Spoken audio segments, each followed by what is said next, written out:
Foli tanni an bɛ o lase Mali actif filɛbaga bɛɛ lajɛlen ma Mali kɔnɔ Mali kɔ kan an ka foli bɛ se aw bɛɛ lajɛlen ma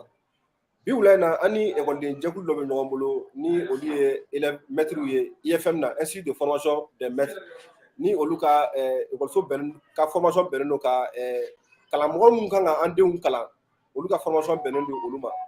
bi ko dusuma kasi dɔ b'u dala olu dɔrɔn tɛ Nara IFM bɛ a la ka fara IFM yɛrɛw fɛnɛ kan nka an ni olu de bɛnna ka bi k'a fɔ ko an bɛ masala gɛlɛya min bɛ u kan narakaw u kun donna nka après gɛlɛya dɔ nana connexion ko niveau la narakaw taara fɔlɔ ani katikaw bɛ ɲɔgɔn bolo an bɛna babu daminɛ ni olu ye ni narakaw ni ala y'a kɛ ko u donna an bɛna fɛɛrɛ kɛ ka kuma d'u fɛnɛ ma o fɛnɛ ka se k'u ka gɛlɛya fɔ an ɲɛna donc an bɛna taa ni katikaw ye fɔlɔ balimakɛ n'u la amane wula i bɛ se ka i ko fɔ an filɛbagaw ye bon ne tɔgɔ Abdou Kone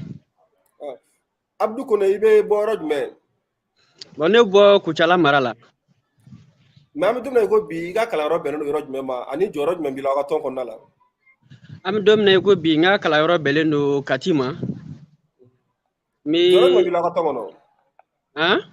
jɔyɔrɔ jumɛn b'i la aw ka tɔn kɔnɔ bon an ka tɔn kɔnɔ an ka tɔn ye comité de responsabilité des classes de l'IFM de Kati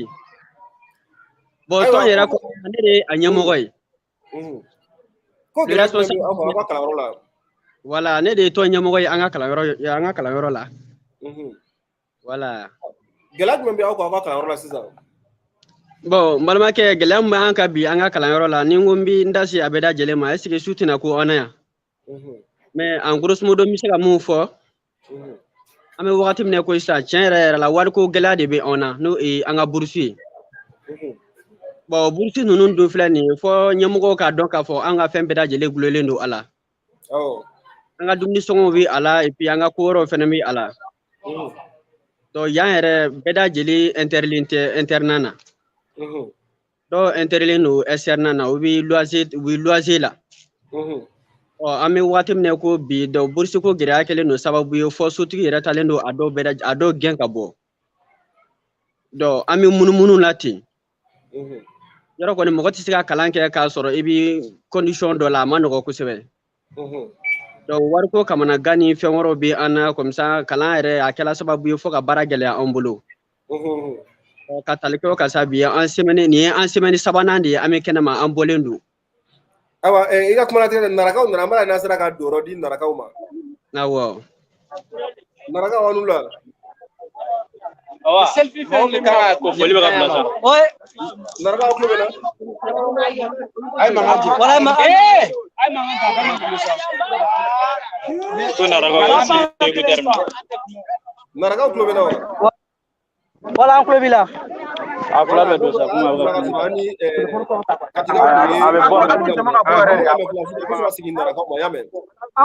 awɔ n y'a faamuya wala ko ne i bɛ se ka taa ni babu tɛ ok an bɛ waati min na ko bi n'a fɔ n ye a fɔ cogo min na a di nin ma ɲɛfɛ tan mɔgɔw ka taa kɔfɛ ay pour que a ka cɛ ka kuma e kɔni tɛ k'an bɔ e tɛ k'an bɔ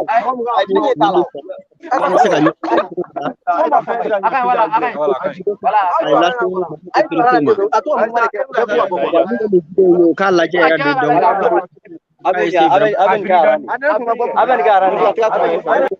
ne y'a kɔni dɔw bɛ se ka bɔ a la cogo min na ka solution bɛɛ lajɛlen kɛ pour que fɛn min y'an ka wariko ye ɲɛ ka se ka sɔrɔ a la dekun suguya bɛɛ lajɛlen min an kan kalan gɛlɛya la fɛn bɛɛ lajɛlen gɛlɛya la an bolo donc kɔnɔbara lankolon dun tɛ se ka jɔ mais an bɛ don min na ko bi est ce que aw ni aw ka ɲɛmɔgɔw sera ka sigi ka kuma n'o ye ekɔliso ɲɛmɔgɔw ye wa bon an ni ɲɛmɔgɔw sera ka sigi ka kuma d'abord yɛrɛ avant que an ni ɲɛmɔgɔw ka kuma an taara académie na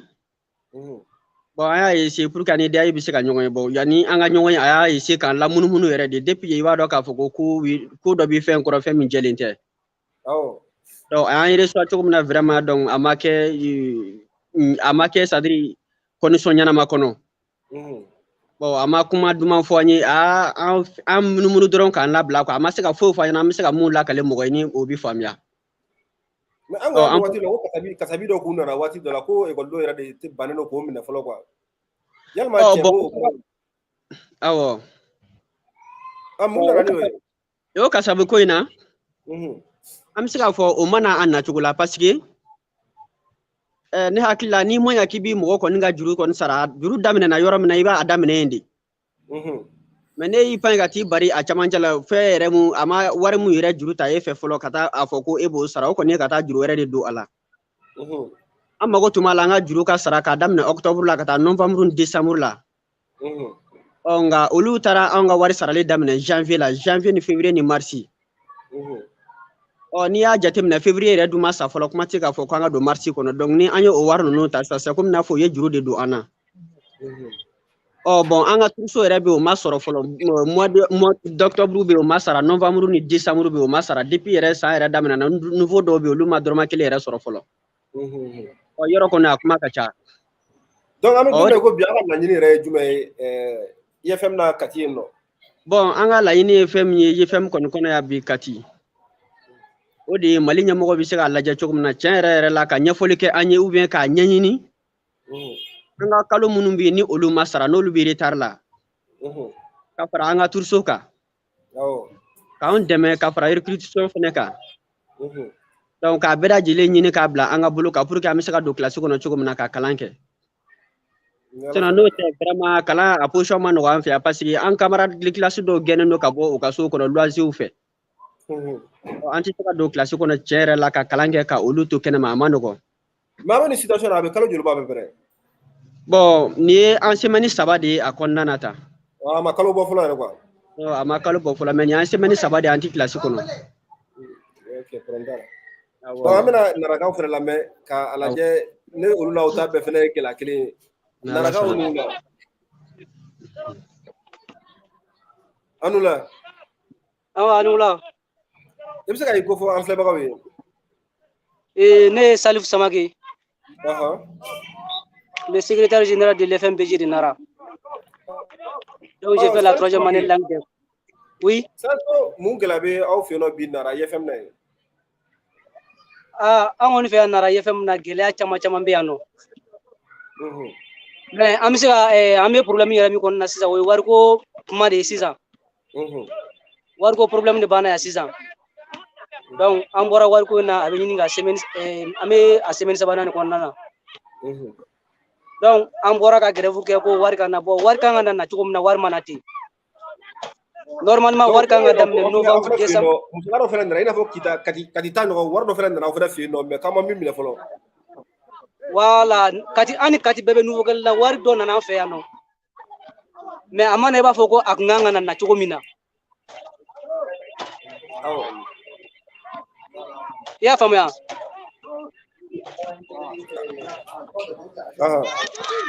ko wari mana a kun kan ka na cogo min na wari kan ka daminɛ octobre novembre décembre ani turso ni réquisition salo mɔgɔw ta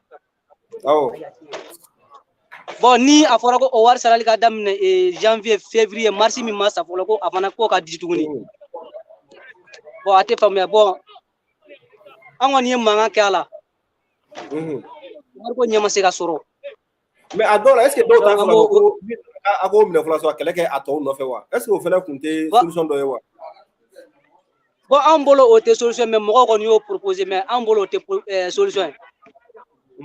parce que n'a fɔra k'an ka nin mois 3 in minɛ sisan ka tila ka don parce que a bɛ n'a fɔ ka juru de don an na k'an ka juru tɔ to donc an ka mois minnu bɛ kɔfɛ an mago b'olu de la sisan an m'a fɔ ko mars ou bien février o ma ban fɔlɔ an tɛ se k'o minɛ k'a sɔrɔ kɔfɛ ta ma di parce que n'an y'o minɛ sisan a bɛ n'a fɔ hali n'o banna sisan mars kɔnɔ avril kɔnɔ an tɛ se ka foyi fɔ tuguni bon an ka camarades bɛ gɛlɛya min kɔnɔ yan nɔ an yɛrɛ de b'a dɔn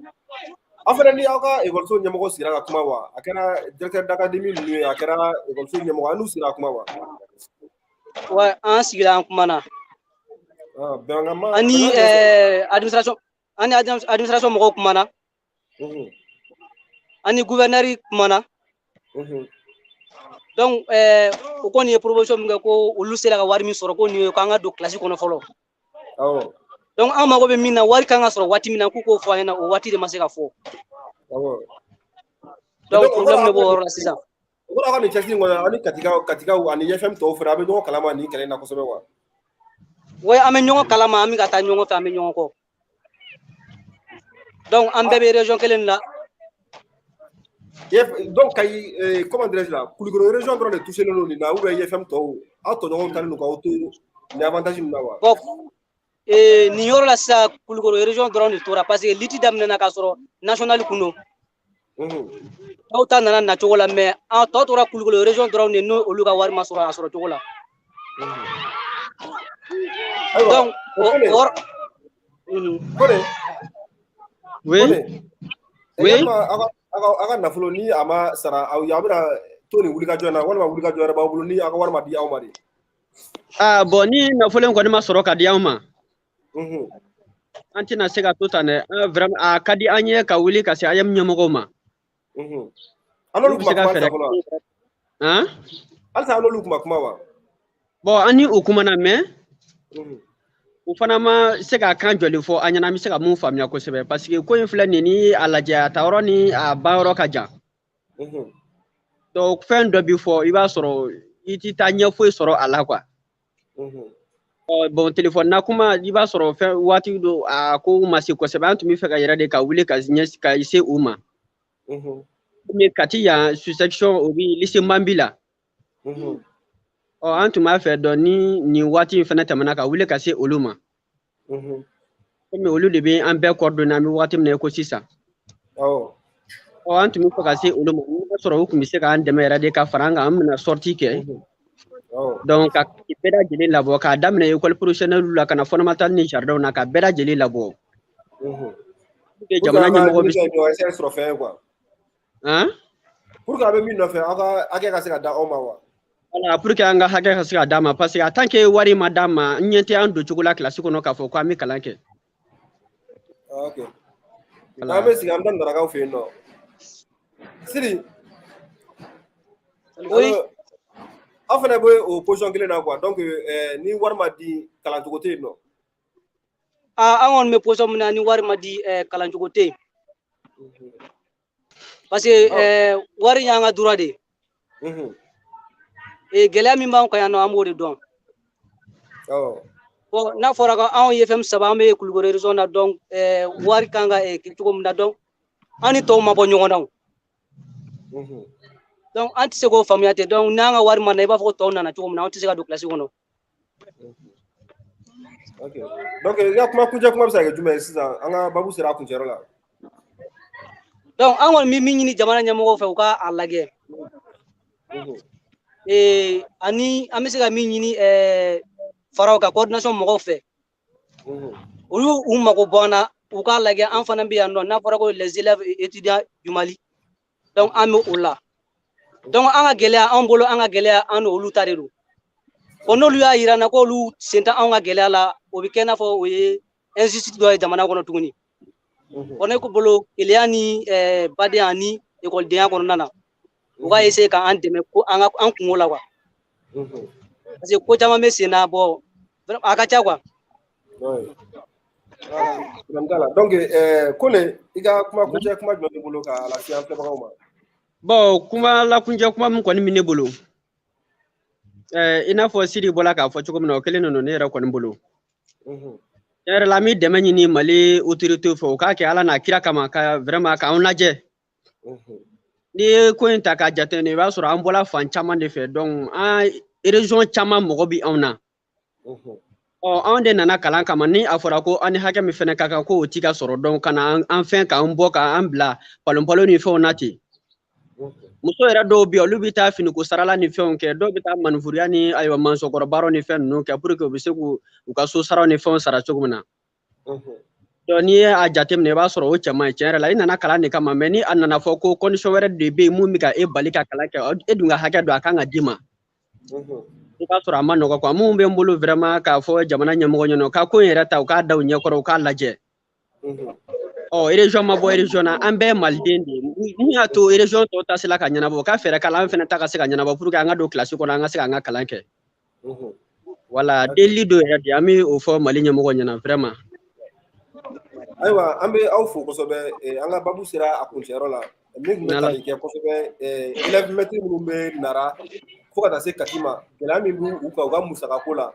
ni o ye turuso ye fo ka taa se bourse ma an yɛrɛ bɔra k'u lamɛn u caman y'a jira k'a fɔ ko sojuru yɛlɛn'u la n'o ye luwanse parce que bɛɛ logelen tɛ école kɔnɔna na i n'a fɔ interne dɔw kɛlen don ka luwanse ta olu bɛ école kɛnɛmana la donc juru yɛlɛlen b'u la donc ka welewelekan ye k'a ɲɛsin jamana ɲɛmɔgɔw ma pour que u bɛ se ka bila u ka hakɛ kɔnɔna la cogo min na u ka wariw ka sara u ka se ka don kilasi kɔnɔna la donc u y'a fɔ cogo min na an bɛna tila ka wulikajɔw sabati ka se ni ala sɔnna ma u ka ekɔliden ɲɛmɔgɔ yɛrɛ n'o ye AM coordinateur ye an bɛna wulikajɔ sabati ka se a ma an bɛna se jamana ɲɛmɔgɔ wɛrɛw fɛnɛ ma k'u ɲininka situation min bɛ IFM ninnu na n'u b'a kalama wulikajɔ jumɛn b'u bolo k'a ta ka ɲɛsin an ka ni ekɔliden ninnu ma u bɛ se ka bila u ka hakɛ kɔrɔ cogo min na walasa ka don kilasi kɔnɔ ni tun ye a balimakɛ Basi Camu ka misiri ka bɔ Manaku la aw ni ce a ka kulomajɔ la a k'an bɛn a ɲɔgɔnna ma